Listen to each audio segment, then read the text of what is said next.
Сайн байна уу эрхэм найзуудаа. Намайг Гамтын Баасан сүрэн гэдэг. Та бүхэнтэй дэлхийн төв 7 хоногийн шилдэгүүд нэвтрүүлгээрээ дахин уулзаж байна. Та бүхний мэдэж байгаачлан энэ нэвтрүүлгээр бид өдөр бүр хөрш орнууд болох Бурят, Ирхүү, Чита, Якут, Халимаг болон Хятадд болж буй онцлог үйл явдлуудын талаар хүргэдэг. За харин 7 хоногийн төгсгөлд хамгийн сонирхолтой шилдэг сурвалжлагуудыг онцлон дүгндэглээ. Ингээд сүүлийн 7 хоногийн таймыг хүргэе, эхэлцгээе.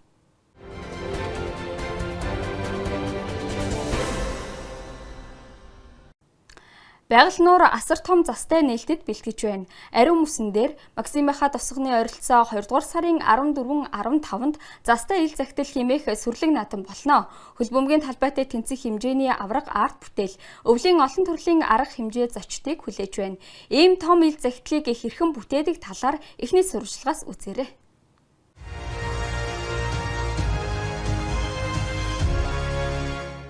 Уламжлалаа хадгалсаар застай мэндчилгээ наадам ариун нуур байгаль нуурын мөсөн дээр Максимынхаа суурьнд болно. Наадам 2 өдөр үргэлжилж 2 дугаар сарын 14-15-нд зохион байгуулахаар төлөвлөжээ. Энэ бол урт удаан түүхтэй наадам. Анх амар мөрний бүс нутгаас эхэллээ. Валера өвөө засан дээр амар мөрнийг дүрсэлж анхны мэндчилгээг бүтээсэн байдаг. Манай нутгийнхын санаачлалыг үргэлжлүүлж цар хүрээг нь тийсээр өнөөдөр асар том үйл явдал болон хөгжижээ. Эхний өдөр буюу 2 дугаар сарын 14-нд наадмын албан ёсны үйл ажиллагаа болж 40-ыг харьцах 50 м хэмжээтэй авраг засан мэндчилгээ бүтээн. Харин 15-ны өдөр нь чөлөөт үзүүлбэр уран бүтээлийн өдөр байх юм. Зочдод зориулсан олон арган сонирхолтой үйл ажиллагаа өрнөн сагаан зураг, засан арт объектын уралдаанаас эхлээд хагсын нохойтой чаргаар гулгах үндэсний тоглоомод мөн бидээж олон нийтийн ёхор бүжиг. Бид энэ бүтээлийг бахархалтайгаар толиулахыг хүсэж байна. Засан мэндчилгээ ийм байдлаар харагдана. Маш бэлэгдэлтэй. Түүх хэсэгтээ 5-ын тэмдэгтэй. Энэ нь манай ойг илэрхийлэхийн зэрэгцээ 5 дугаар буюу ялалтын бэлэгдэл юм. Мөн наадамд оролцогч зочид, жуулчид дорны зурхайн тэмдгүүдийг зурнаа. Хүмүүр өөрийн төрсөн жилийн тэмдгийн дор байрлан бүтээлд оролцсноо. Застай мэндчилгээ наадамд хүн бүр оролцох боломжтой. Уламжлал ёсоор Бурятын оршин суугчид болон зочдод зориулан улаан үдээс нэг өдрийн тусгай аялал зохион байгуулахаар болжээ.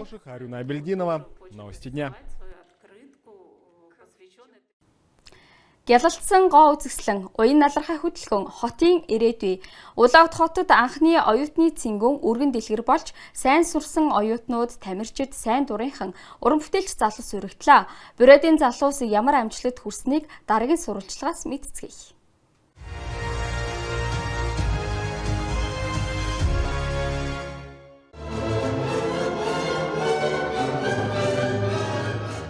Бар 75 хос ёслол төгөлдөр минуэт бүжгээр оюутны цэнгүүнийг нээлээ. Үдшийн анхаарлын төвд сурах амжилт, шинжлэх ухаан, спорт, уран бүтээл, нийгмийн болон сайн дурын үйл ажиллагаанд онцгой амжилт гаргасан ихтэйд сургуулийн шилдэг оюутнууд байлаа. Бид сайн дурын ажил төрөл бүрийн нийгмийн аянд идэвхтэй оролцдог. Энэ үйлрэлд Анаанда асрамжийн газар тусламжийн аян зохион байгуулж, нийгмийн чиглэлийн хөтөлбөрүүд хэрэгжүүлсэн. Ер нь бол манай хамт олон бол үргэлж бусдад туслахад бэлэн байнга хөгжиж хөдөлгөөнд байдаг хамт олон шүү. Би гиринг спортоор олон улсын хэмжээний спортын мастер, эрүүл амьдралын хэв маягийг сурталчилдаг. Энэ арга хэмжээнд оролцох нь миний хувьд маш чухал, бас нэр төрийн хэрэг байлаа. Эдгээр залуус өөрсдийн хийж байгаа зүйлдээ чин сэтгэлээсээ дурлаа зогсохгүй. Хот бүгд найрамдах улсаа хөгжүүлэх ажилд хувь нэмрээ оруулж, сайн сайхны төлөө хичээж байна. Тэдний амжилтыг Улаанбаатар хотын дарга онцлон үнэллээ.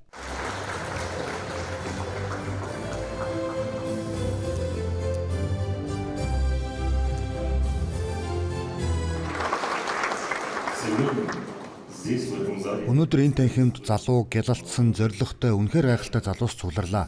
Та бүхэн бүтэн жилийн турш хөдөлмөрлөж, суралцаж, өөрийгөө харуулж чадлаа. Ингээд шилдгийн шилдэгүүдийн игнэд багтлаа. Та бүхэнд баярлалаа. Та нар бүгдээрээ өрмөц бидэнд бүгд чухал хүмүүс юм аа. Та нар их хот улаан үддээ суралцах сонголт хийсэнд би үнэхээр баяртай, мөн бахархаж байна. Бид таны сонголтыг гүнээ хүндэтдэг.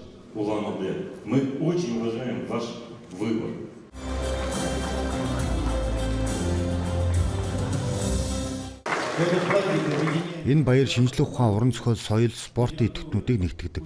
Та бүхэн бол манай хотын хамгийн идэвхтэй авьяаслаг залуус. Улаануд хот бүгд найрамдах улс цаашдаа улсын хөгжил та бүхнээс ихэхэн хамаарна.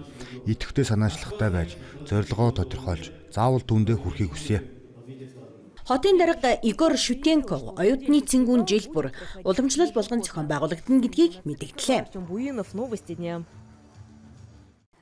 Зогсоол дээр утаас завсаж хаалга түгжигдэн дотор нь хүүхэд уйлж байсан аимшигт мөч эрхүү хотод бодит байдал болжээ. Гэсэн ч сайхан сэтгэлтэй хүмүүс шуурхай тусалсан юм.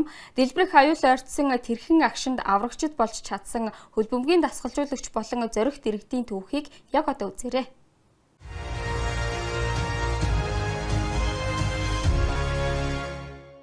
Андрей Гилгорин 2007 оноос хойш хөлбөмбөгийн тасгалжуулагчаар ажиллаж байна. Эрхүү хотын 2 дугаар дүүрэгт байрлах Зенит спорт зохицолборт тэрээр өсвөрийн тамирчидтай бэлтгэл хийдэг.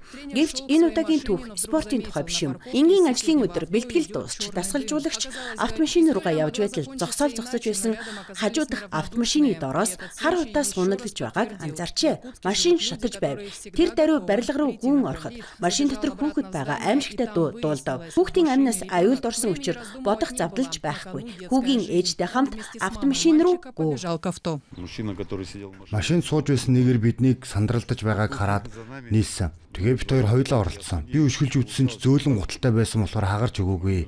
Ядаж байхад шилэн тэнтэй.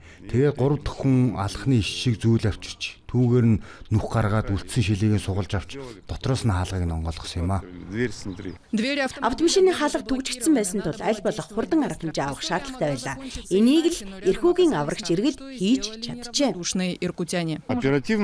Гуруула шуурхай ажилласан сайн хэрэг болсон. Хоёр ир туслаагүй бол би ганцаараа дийлэхгүй байлаа. Юугаар цохихооч мэдхэ байсан. Гал аль хэдийн дүрлзээд эхэлчихсэн байсан шүү дээ. Утаанд хордох аюултай байсан юм. Толгойд өөр бодол байгаагүй. Зүгээр л аль болох хурдан гаргах нь л чухал байсан. Хүүгийн аав ирж талархал илэрхийлсэ. Баг зэрэг ярилцаад хүүдмэнд дэмжүүлсэн. Энэ түүх өөрөөр төгсөж болох байлаа. Гэвч дэрэгдэн сайхан сэтгэлд зоригт иргэд байсан нь азтай хэрэг. Энэ явдал эрхүүд бусдад туслахад үргэлж бэлэн хүмүүс амьдрдгийг дахин нэг удаа баталлаа. Мөс хурд оюутны ирч хүч. Чита хотод Татьянагийн өдөр уламжлалт мөсөн дээрх оюутны шөнө боллоо. Хязгаарын тэргүүлэх ихтэй сургуулиудын 4 баг дэшүүрийн хурдны буйхан уралдаанд хүч үтсэн юм. Хин төрүүлж ялалтын мөсөн диско хэрхэн болсон талаар хамтдаа үздэцгээе.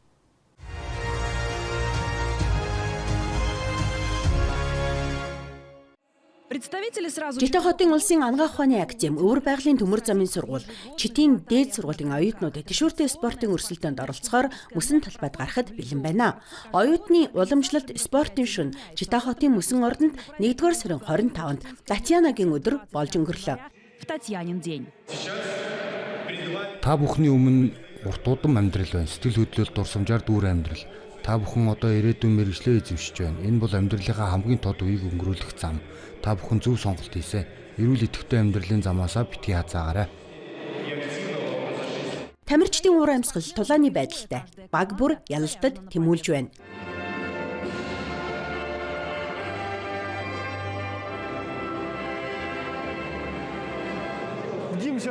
Сая төрийн дуулал ихшилсэнд үнэхээр баяртай байна. Тоглохыг хүсэж байна. Ялна гэж бодож байгаа. Манай залуус зоригтой бууж өгөхгүй. Манай педиатрийн чиглэлийн оюутнууд би 2 хоногийн дараа шалгалтайч бүгд тоглоход бэлэн. Зохион байгуулагч нь жил бүр солигддог. Энэ жил мөсөн дээрх спортын баярыг Читагийн ангаахын академи зохион байгуулжээ. Оюутнууд тэшүүрийн шулуун гүйлт, гарц, шайвтай уралдаан зэрэг төрлөөр өрсөлдсөн. Мэдээж уналтгүй, өнгөрсөнгүй. Би эхлээд нэг унсан шүү. Сайн халаалт хийж амжаагүй байсантай холбоотой. Гэхдээ айх зүйлгүй. Шууд босоод өрүүлжлүүлсэн. Учир нь манай баг хүлээж байсан. Би биенээ тэмцсэн. Гол нь гэмтэл аваагүй сайн хэрэг. Ийм арга хэмжээ жил бүр болдогт баяртай байдаг. Оюутнуудад маш чухал. Бид энд амьдарч хөгжиж байгаагаа мэдэрдэг. Би үр байгалийн хязгаар тайртай. Энд амьдарч бүтээж хөгжүүлэхэд билээ.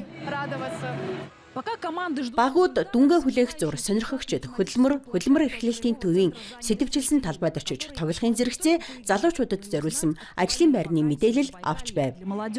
Оросын ажил талбай дээр мэрэгжлийн чиг баримжаа авах, тоглоом тоглох, өөрийгөө хэн болохоо ойлгох боломжтой. Эсвэл зүгээр л хөгжилдөж, оюутнаас ямар сайхан үе болохыг мэдрэгч боломж бий. Энэ нь анхны цалин, өөрийгөө харуулах анхны боломж байж болно. Мөсөн дээрх шүн тэмцээний ялагчаар уламжлал ёсоор өөр байгалийн их сургуулийн баг шалгарлаа. 2 дугаар байрт өөр байгалийн төмөр замын тээврийн сургууль, 3 дугаар байрт Читагийн улсын анагаах ухааны академи, 4 дугаар байрт Чита хотын улсын их сургууль тус оржээ. Унаж чаддаг хүн л ялдаг. Манай багийнхан бүгд бэлтгэлтэй. Унвал гутрахгүй босоод үргэлжлүүлнэ гэж өөрчлөлт тохирсон. 4 дахь жилдээ энэ бүхэн төрүүлж байна. Хамгийн гол нь багийн уур амьсгал эерэг ахлагчийн үед би сэтгэл хангалуун байна. Оюутны шүн тишүүртэй дискогоор өндөрлөлөө. Дарья Пьяникова, Серафима Ляхова, Кирилл Корнев, Артем Продан. Середина земли, Забайкальский край. Захим амжилт кино уран бүтээлийн ялалт. Якут улс креатив эдийн засгийн салбарт улсын тэргүүлэгчийн байр сууриа баттгалаа. Ливраас хамгаалах хиймэл оюун ухаанаас эхлээд олон саяын ашиг олсон кино бүтээлүүд хүртэл энд жагслаа. Бүгд найрамдах улс авиас технологид тулгуурлан ирээдүгээ хэрхэн бүтээж байгааг дараагийн сурвалжлагаас сонирхоорой.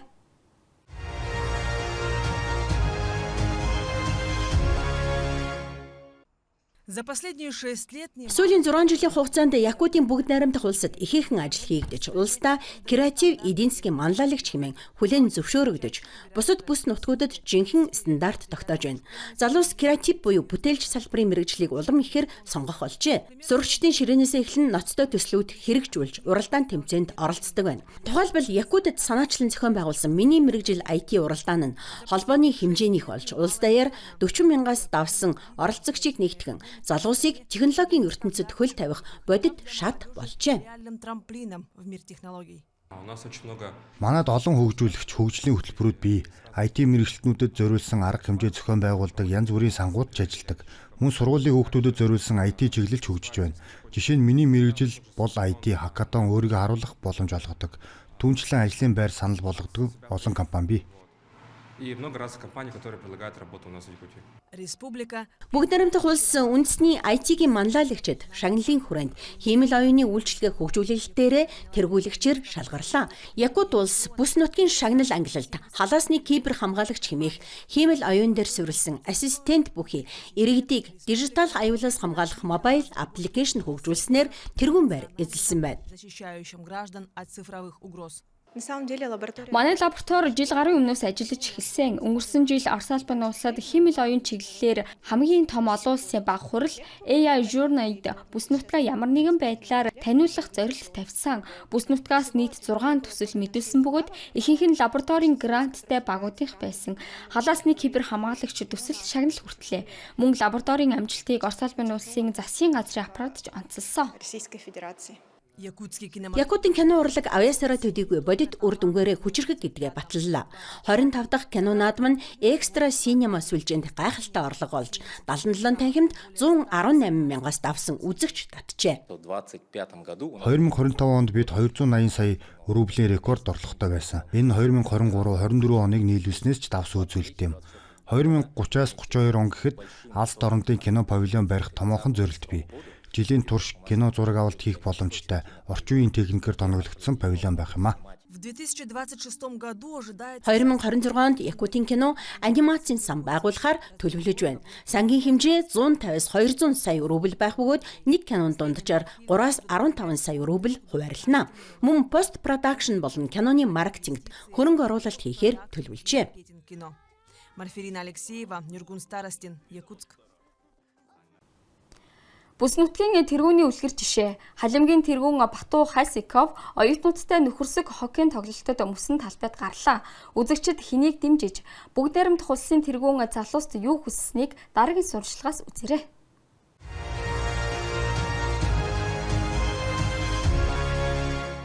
Оросын холбооны улсын оюутны өдрийг тохиолдуулан Халимгийн тэргүүн Бату Хасиков, Жунгари баг болон Халимгийн улсын их сургуулийн оюутны шигшээ багийн хооронд болсон нөхөрсөг хоккейн тоглолтод оролцлоо. Тэрээр бүгд найрамдах улсын гол их сургуулийн оюутан багш нарт хандан хоккейн зөвхөн бие балдрыг төдийгүй ёс суртахууныг ч бэхжүүлдгийг онцлсан юм а. Багийн спорт нь харилцан ойлголцол, уялдаа холбоо, хамтын ажиллагааг сургадаг гэдгийг тэрээр тэмдэглэлээ. Мөн Бату Хасиков Халимгийн улсын шигшээ багт тоглож байсныг дурдъя. Бид залуусаараа бахархдаг тэд бол хамгийн идэвхтэй зоригтой авиаслаг амжилттай залуус. Би Халимгийн бүгд найрамдах улсын бүх оюутнуудын тухай ярьж байна. Бид та бүхэнд итгэдэг гэдгээ мэдж аваарай. Бүх зүйл та нарын гарт бий. Ирмэлц, зор, ял. Харин бид та бүхний дэргэд байх болно. Манай гол зорилго бол та нарыг их нутагтаа үлдэх, эндээ хөгжих боломжийг бүрдүүлэх явдал юм а. Тоглолтыг 12-ыг харьцах 7 харьцаатай оюутнуудын ялалтаар өндөрлөж, спорт ба залуусын хамтын ажиллагааны тод жишээ болж, эрүүл амьдралын хэв маягийн ач холбогдлыг онцлоллоо.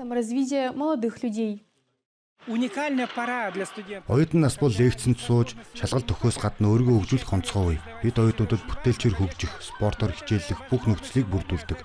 Өнөөдрийн арга хэмжээний гол ач холбогдол нь үлгэр дуурайл юм а. Энэ үлгэр жишээг өнөөдөр бүгд найрамд улсын тэргүүн өөрөө харууллаа. Бид сургуулийнхаа багийг дэмжихээр ирсэн. Сайн тоглож байгаа. Тоглолтыг нь үзэх дуртай. Хамт дэмжээрэй. Би ачхүүгээ дэмжихээр ирсэн. Тэр эдийн засгийн техникийн оюутан. Мөн оюутнуудад баярын мэнд хүргэж, их сургуулийн удирдлагад нь талархал илэрхийлье. Ийм арга хэмжээний оюутнуудыг баг болж ажиллахад сургадаг. Бату Хасиков өөрөө оролцож 2 гол оруулсан залуус маш том урам өглөө. Тоглолтын дараа Бату Хасиков оюутны хөдөлгөөний идэвхтнүүдтэй уулзаж өөрийгөө хөгжүүлэх бүхий л чиглэл залуучуудад адилхан чухал болохыг онцллоо. Тэнгэр дэх урлаг, шинэ эдийн засгийн хөдөлгөгч хүч, Хятадын Чунцын хотод 8,000 дорон шөнийн тэнгэртэг гайхамшигт шоу бүтээж, эртний бэлэгдлийг дижитал урлагтай хослуулж байна. Эдгээр гэрлийн тоглолт хэрхэн саясаа жуулчныг татаж, бөглөтөн хотын өсөлтийн хөшөөрөг болж байгааг хамтдаа харцгаая.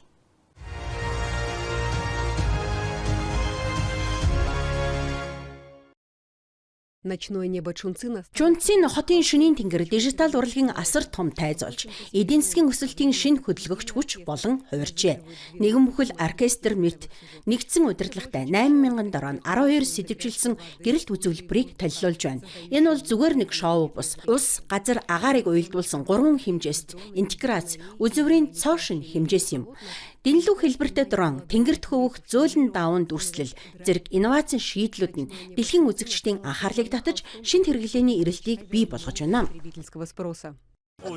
Тэнгэрт гарч буй дүрслэл бүр давтагдчихгүй агшныг бүтээж, үзэгчдийг бишрүүлэн сэтгэл хөдлөлийг нь өдөөдөг.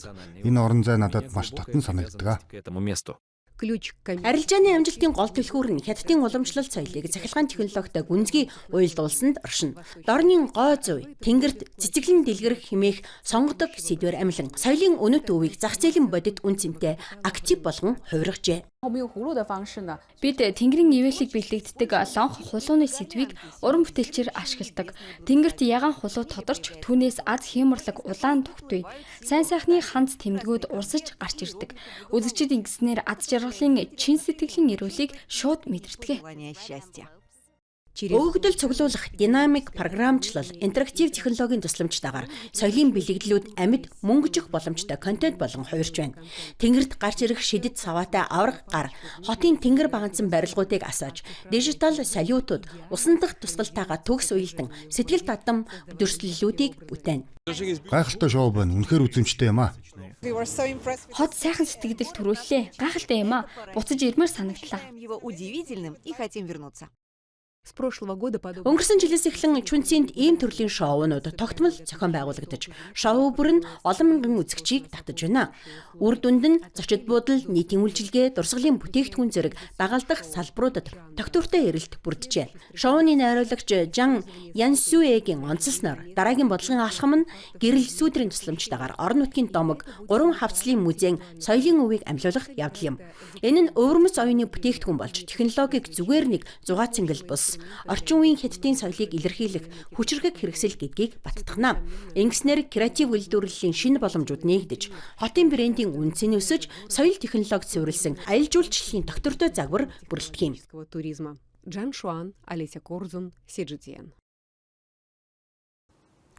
Эд зүйлс бус сэтгэл хөдлөлт мөнгө төлөх нь хятадд түгээмэл болж буй шинэ чиг хандлага. Өвөр Монгол дахь өвлийн наадмаас эхлээд харилцааны голорц болсон тухтай кофе шоп хүртэл. Манайх хятадын хамтрагчид сэтгэгдлийн эдийн засаг болон хятадын бизнесийн шинэ арга барилын талаар дараагийн сурвалжлагаар хүргэнэ.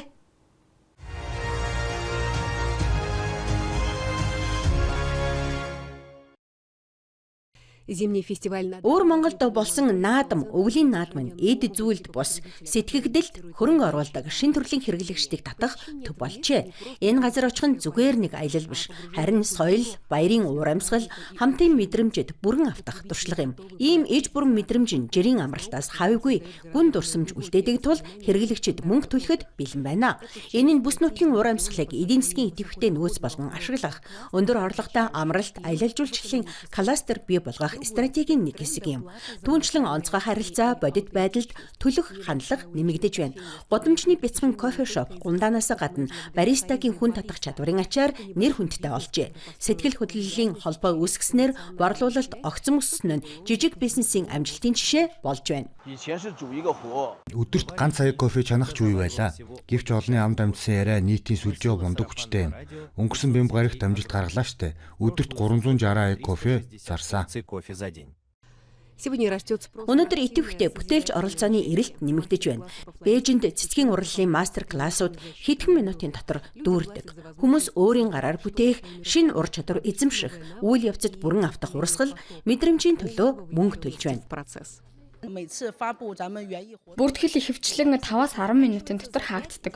Хүмүүс цэцгийн баглааг хийх гоо сайхныг мэдэрч, таавширч, үйл явцаас таашаал автдаг. И наслаждаются самим процессом. Таким образом, китайские потребители все Ингэснээр хятадын хэрэглэгчид бараа бус, харин сэтгэл хөдлөл, харилцаа, хувийн амжилтыг сонгох нь улам нэмэгдсээр байна. Бизнесийн хувьд энэ нь стратеги шинжилж, сургалт, интерактив, сэтгэл хөдлөлд суурилсан элементүүдийг санал болгох шаардлагатайг илтгэнэ. Сэтгэгдэл, хувь хүний туршлагын зах зээл нь үйлчилгээний эдийн засгийн шинэ хөдөлгөгч хүч болж байна. экономики услуг. Ли Чунь, Олеся Корзун, CGTN. Ингээд миний хувьд энэ 7 хоногийн тайм өндөрлөж байна. Ice Global-ыг үзснээр та бүхэн зөвхөн Монголд төдийгүй манай хурш орнуудад юу болж байгааг цаг тухайд мэдэх болно. Та бүхэнд гамтын баасан руу мэдээ хүргэлээ. Дараа 7 хоногт дахин уулзъя.